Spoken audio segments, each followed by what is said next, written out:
Em setembro de 1999, o mundo acreditou que a Ferrari deveria tremer. Sob os holofotes de Frankfurt, um nome lendário retornava à Fórmula 1, Jaguar. Um nome forjado em Le Mans, um nome eternizado pelo E-Type, um nome que carregava o verde britânico como promessa de grandeza. Mas a Fórmula 1 não respeita nomes, ela não respeita herança, não respeita tradição e definitivamente não respeita apresentações corporativas. O Jaguar R1 não nasceu apenas como um carro de corrida, ele nasceu como um manifesto corporativo.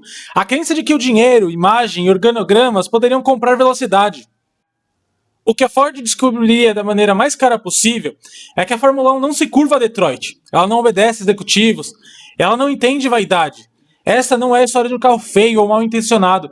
É a história de como a burocracia assassinou um projeto promissor.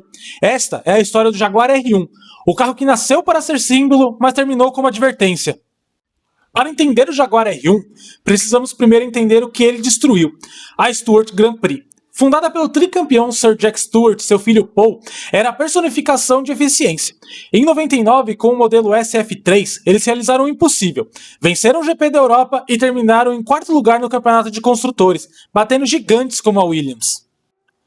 A Ford, que forneceu os motores Cosworth, olhou para aquele sucesso e decidiu que não queria ser apenas o coração da equipe. Eles queriam um nome na porta. Por aproximadamente 100 milhões de dólares, a Ford comprou a estrutura de Jack Stewart. O R1 foi concebido durante essa transição. Enquanto a equipe técnica tentava manter o foco na evolução do excelente SF3, os corredores da fábrica em Milton Keynes começavam a ser invadidos por executivos de terno, que entendiam muito sobre marketing e absolutamente nada sobre dinâmica de fluidos. A Jaguar Racing foi lançada em uma festa absurda, mas por trás da pintura British Racing Green e dos detalhes em prata, a fundação estava rachando. A estrutura familiar e ágil de Stewart estava sendo asfixiada pela burocracia da Ford. Tecnicamente, o Jaguar R1 tinha tudo para ser um vencedor. O motor Cosworth CR2 V10 era uma joia da engenharia, leve, compacto e capaz de girar a quase 18.000 RPM. Era em muitos aspectos o melhor carro do grid em termos de relação peso-potência. O chassi, projetado por Gary Anderson, seguia uma filosofia evoluída do SF3, buscando um equilíbrio que permitisse aos pilotos explorar o limite sem surpresas desagradáveis. A suspensão dianteira utilizava o sistema de barras de torção, e a aerodinâmica, embora conservadora, havia passado horas exaustivas no túnel de vento. O carro era bonito, provavelmente um dos mais belos da era moderna da Fórmula 1, mas a beleza na Fórmula 1 é frequentemente uma máscara para a ineficiência. O problema central do R1 era a integração. Na Fórmula 1, um carro não é uma soma de partes, ele é um organismo, e o R1 sofria de uma crise de identidade. O câmbio era sofisticado demais e propenso a falhas hidráulicas. O sistema de resfriamento foi subdimensionado para favorecer a estética estreita da traseira. E talvez o erro mais crítico, a distribuição de peso. Ela foi comprometida por exigências de design que priorizavam a aplicação dos logotipos dos patrocinadores ao invés da otimização do centro de gravidade. A temporada de 2000 começou na Austrália com uma atmosfera de otimismo tóxico. Ed Irvine, vindo de um vice-campeonato mundial pela Ferrari, foi contratado a peso de ouro para liderar a equipe. Ao seu lado, o talentoso Johnny Herbert. A Jaguar queria ser vista como a Ferrari britânica.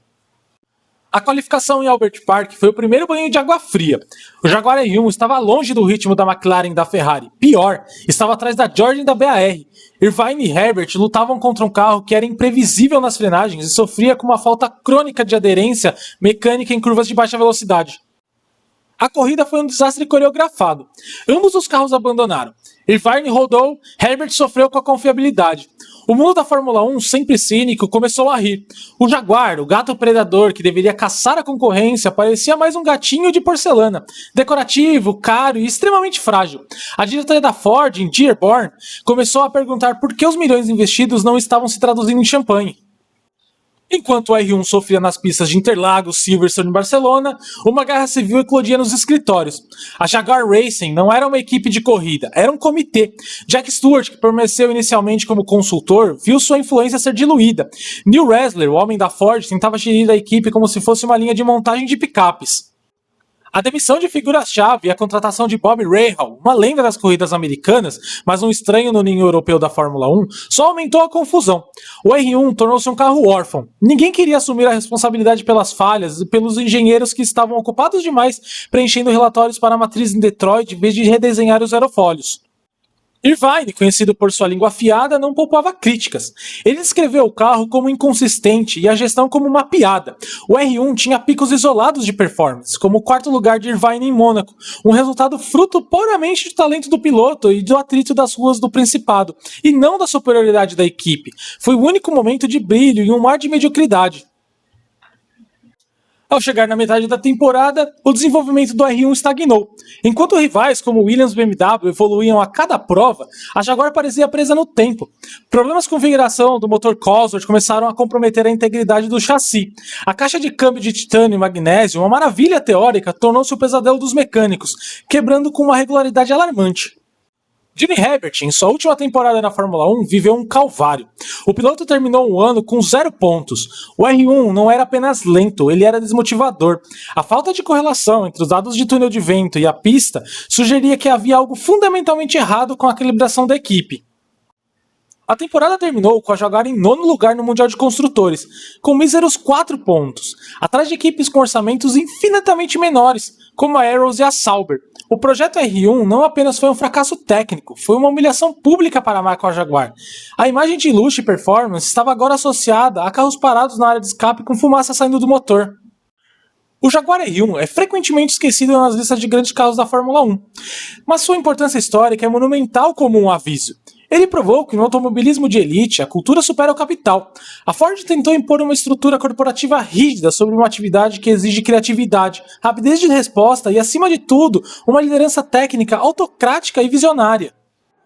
O fracasso do R1 deu início a uma espiral descendente que duraria uns 5 anos.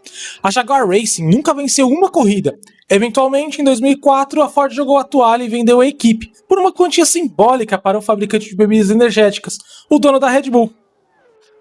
O que a Jaguar não conseguiu fazer com bilhões, a Red Bull Racing fez com liberdade e a contratação das pessoas certas. No entanto, ironicamente, as raízes de hegemonia atual da Red Bull estão enterradas nas lições aprendidas com os destroços do R1.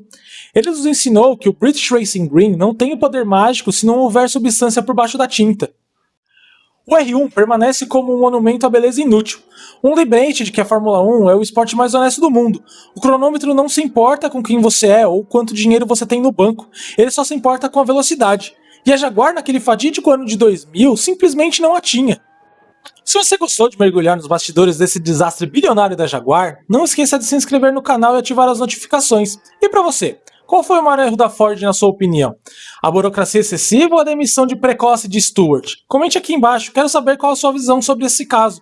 E até o próximo capítulo da história do automobilismo.